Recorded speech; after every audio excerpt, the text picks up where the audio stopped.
Olá, meus amigos e minhas amigas, sejam bem-vindos a mais um vídeo aqui no nosso canal História e Arqueologia Bíblica. Meu nome é Thiago Santana e eu gostaria de ser o seu guia pelo maravilhoso mundo da Bíblia Sagrada. Hoje nós estudaremos sobre a casa de Pedro em Cafarnaum.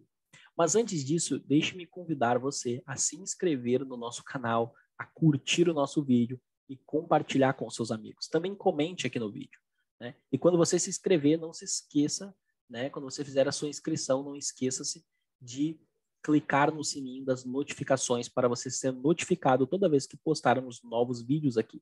Também compartilhe com seus amigos e comente, porque quando você compartilha, você comenta, você curte o vídeo, o YouTube entende que o material é relevante, que o conteúdo é relevante, o YouTube notifica você e também o vídeo pode chegar a mais pessoas. Sem mais delongas, vamos para o nosso tema de hoje. Bom, como eu falei no último estudo com vocês, quando estávamos falando sobre a sinagoga que Jesus frequentava em Cafarnaum, eu havia falado que nós, neste vídeo, falaríamos sobre a casa de Pedro em Cafarnaum. Portanto, eu preparei aqui uma apresentação para mostrar para vocês as imagens e algumas considerações importantes, algumas informações importantes sobre Cafarnaum no período de Jesus, no período dos apóstolos. Bem, vamos lá. Aqui eu coloquei para vocês uma imagem aérea da aldeia de Cafarnaum. Aqui nós temos a sinagoga, né, a construção do quarto século, que nós vimos na aula anterior, no estudo anterior. E essa sinagoga, nós mencionamos, ela está construída sobre uma sinagoga do primeiro século, que foi a sinagoga que Jesus frequentava. Aqui nós temos alguns restos, né? Algumas estruturas de construções antigas, né? Nós temos aqui a igreja, ou melhor, a casa de Pedro, e que depois se tornou uma igreja, fica sob essa construção aqui. Já já vou mostrar para vocês algumas imagens aqui de baixo. Aqui nós temos o chamado Mar da Galileia, né? O Lago da Galileia, que está aqui. Pois bem, antes de eu mostrar algumas imagens para vocês, eu gostaria de fazer algumas considerações com vocês. Quando foi encontrada essa casa aí, percebeu-se que haviam inscrições na parede, inscrições do terceiro, do segundo, do terceiro século, que faziam alusão a Pedro. E também nós temos um testemunho de Eugéria, uma peregrina que andou pelas regiões, que ela diz o seguinte: a casa do príncipe dos apóstolos foi transformada em uma igreja, contudo as paredes ainda estão em pé, como eram originalmente. Bem, o testemunho por exemplo, de Eugéria, as inscrições nas paredes levaram os arqueólogos, né, os historiadores, a concluírem que possivelmente ali era a casa de Pedro. Interessantemente também, pensando na evidência material, ali foram encontrados anzóis, né, demonstrando que era uma casa de um pescador, né, realmente, e também foi encontrada ali lamparinas, né, muito simples, que realmente retratam que era uma casa do primeiro século da Era Comum. Isso é extremamente interessante de nós pensarmos, né? Esse cruzamento das informações arqueológicas e históricas, seja do testemunho histórico de pessoas que viveram na região, que congregaram naquele lugar, e seja da evidência material que testemunha que ali era a casa de um pescador, dão forças à hipótese de que realmente ali nós estamos falando da casa de Pedro em Cafarnaum. Bem, deixe-me mostrar para vocês aqui uma outra imagem aérea para vocês perceberem aqui, ó, a sinagoga aqui e a casa de Pedro estaria abaixo dessa construção, aqui, sob essa construção. Aqui nós temos uma distância de cerca de 25 a 30 metros, mais ou menos, da sinagoga para a casa onde seria a casa de Pedro. Isso é extremamente interessante, porque como nós vamos ver já já, parece corroborar muito bem com uma informação que nós temos no Evangelho de Marcos. Mas vamos avançar aqui para nós vermos mais de perto esse sítio arqueológico, né? Essas ruínas, podemos assim dizer. Nós temos aqui parte daquela construção que vocês viram de cima, e a chamada Igreja de Pedro estaria aqui embaixo. Aqui nós temos uma construção, inclusive essa igreja é chamada de igreja octogonal, por causa dessa forma octogonal aqui. Essa forma octogonal foi adotada no período bizantino e usava-se em construções em locais onde eram considerados sagrados, ou lugares importantes, onde eventos importantes aconteceram. Então, de fato, essa forma já aqui nos indica que, para o pessoal ali daquela época, havia sim aqui um local muito importante para o período bíblico, né? E como eu falei para vocês, o testemunho de Eugéria, junto com inscrições que foram encontradas nas paredes da construção, bem como os dados arqueológicos que eu já mencionei, parecem indicar, né, que aqui de fato era a casa de Pedro. E você pode estar se perguntando aqui outras partes da construção, e você pode estar se perguntando como que a casa de Pedro se tornou uma igreja. Bem, quando nós lemos o livro de Atos e as epístolas de Paulo, você vê ali alusões a igrejas que se encontravam na casa de pessoas.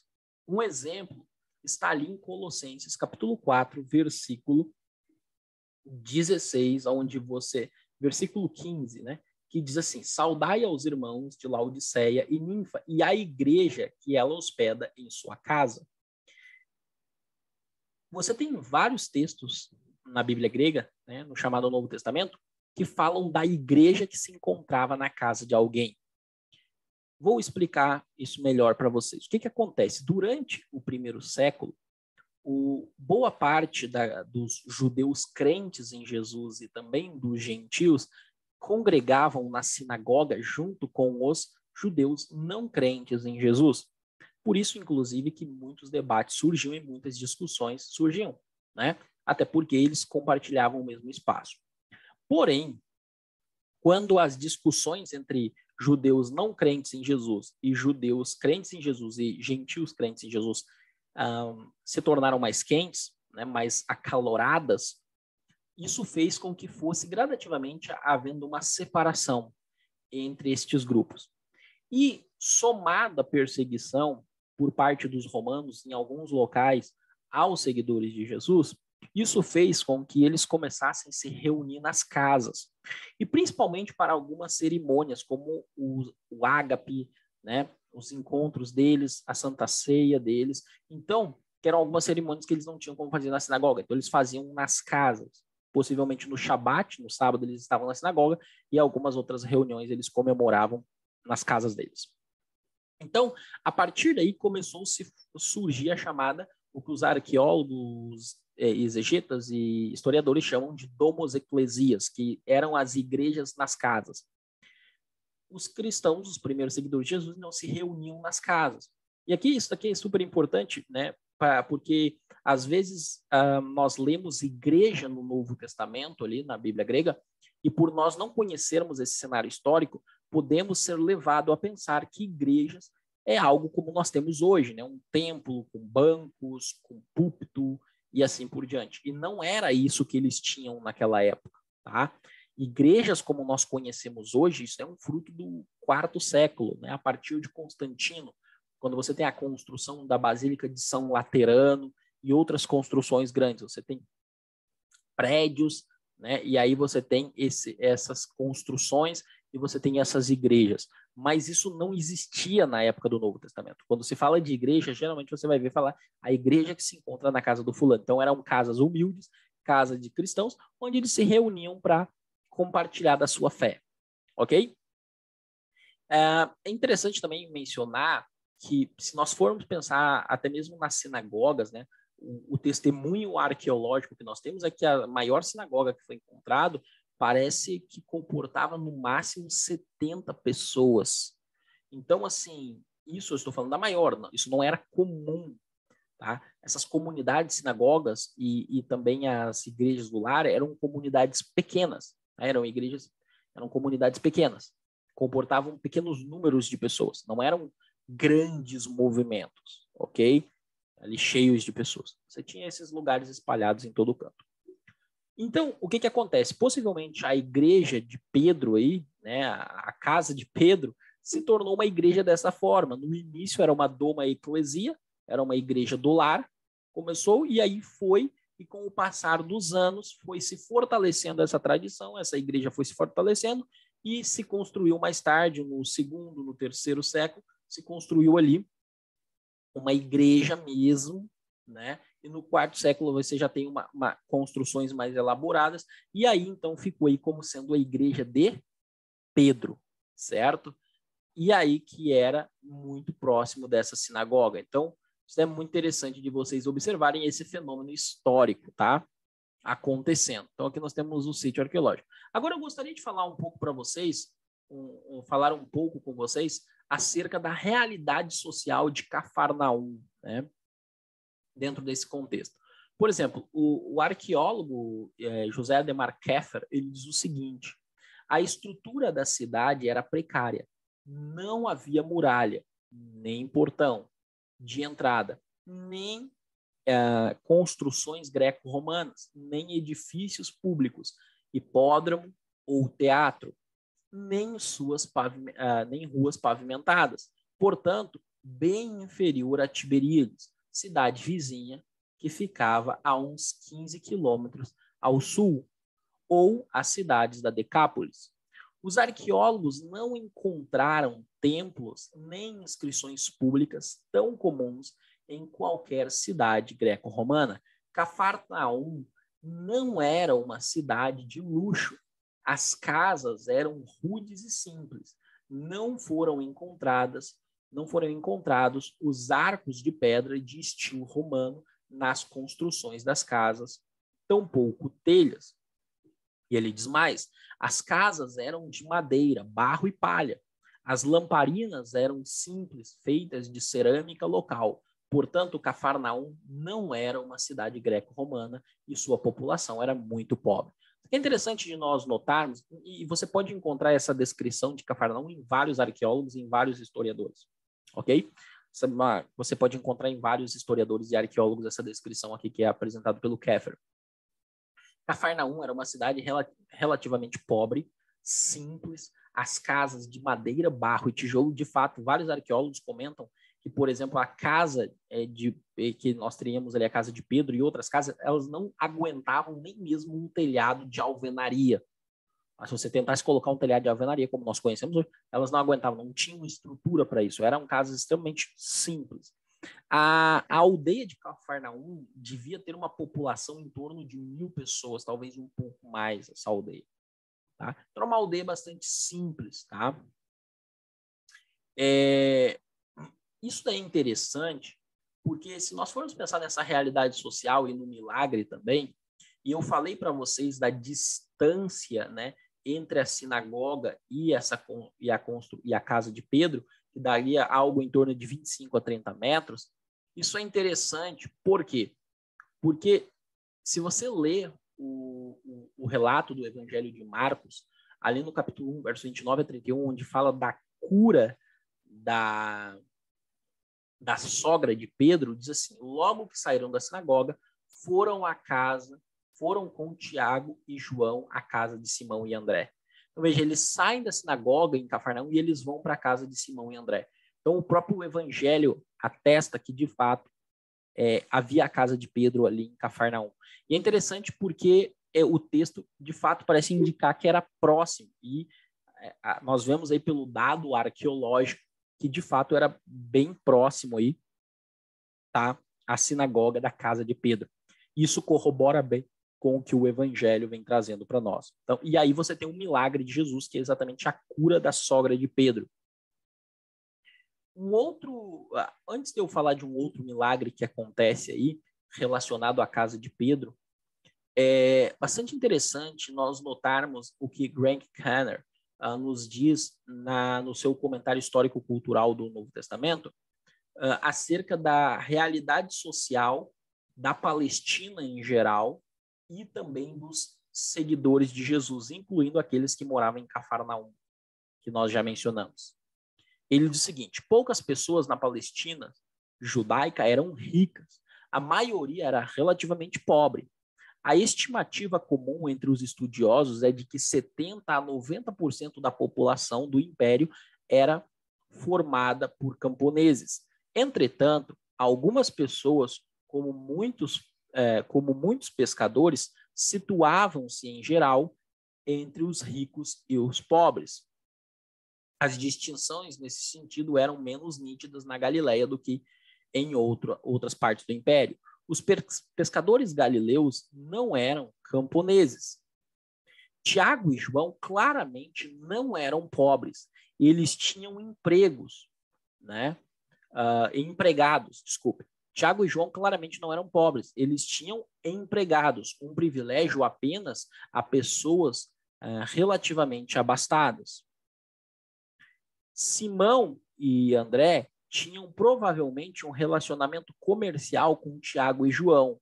Hoje sabemos da existência de outras parcerias pesqueiras daquela época.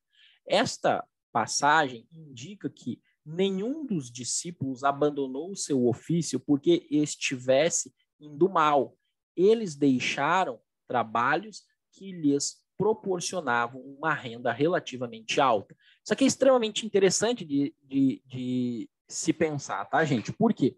Quando a gente olha para o quadro social de Cafarnaum, nós somos tentados a pensar que todos aqueles que seguiam a Jesus eram pessoas rudes, pessoas muito pobres, seguiam a Jesus porque não tinham outra opção na vida, não tinham outra coisa para fazer. Porém, quando você analisa o quadro social da cidade de Cafarnaum e você olha para o contexto mais amplo, judaico e romano, né, da época, e você faz uma leitura mais atenta dos evangelhos, você vai perceber que, por exemplo, Tiago e João e Simão e André, eles seriam o que nós chamamos hoje de empresários, né? Tiago e João tinham empregados.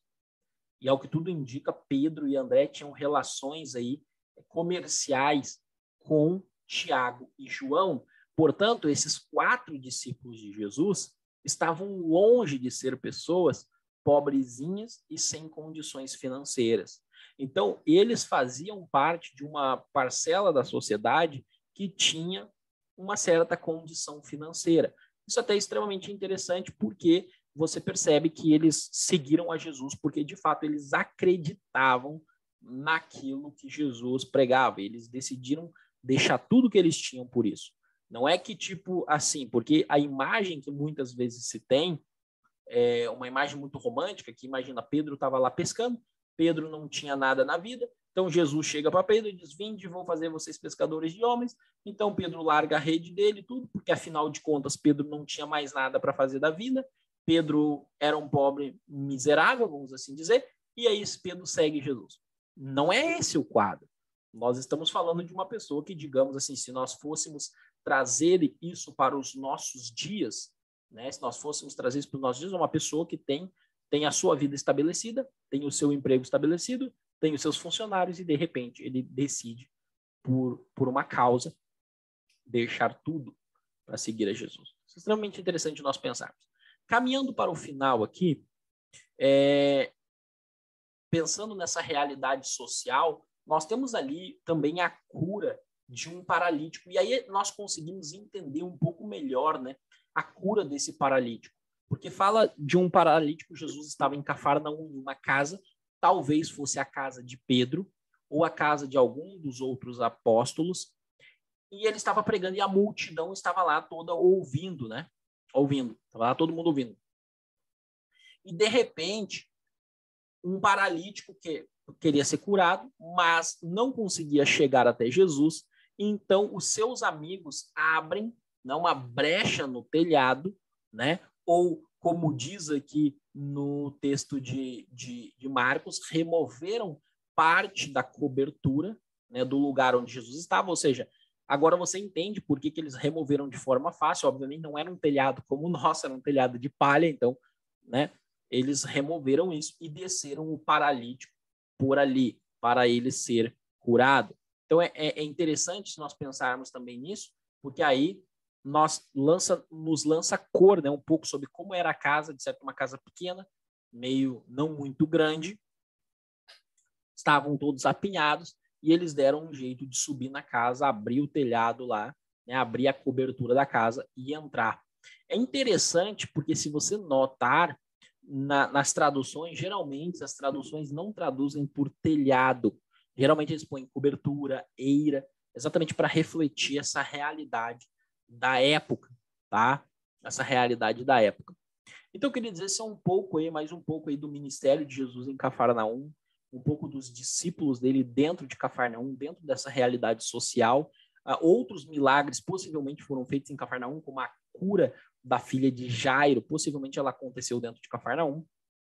Mas é interessante então você pensar aí que Jesus ele desenvolve o seu ministério dentro dessa aldeia que tinha cerca de mais ou menos 1.000 pessoas, aonde uma boa parcela dessa população, como a boa parte da população da Palestina de forma geral era simples, e tinha algumas pessoas que tinham uma renda relativamente alta, como é o caso de alguns discípulos de Jesus. Se você for pensar nos discípulos de Jesus, então, André, Tiago, João e Pedro, você pensa em Mateus, que era um cobrador de impostos, e Judas, possivelmente, também vinha de uma boa família. Então, pelo menos metade dos discípulos de Jesus tinha uma condição financeira relativamente boa e eram pessoas inteligentes. Então, muitas vezes, nós temos uma visão dos discípulos de Jesus que não é a visão histórica, não é a visão bíblica, certo? Então, por isso que é importante a gente estudar arqueologia, estudar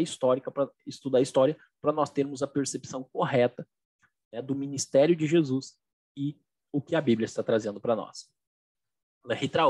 Até a próxima.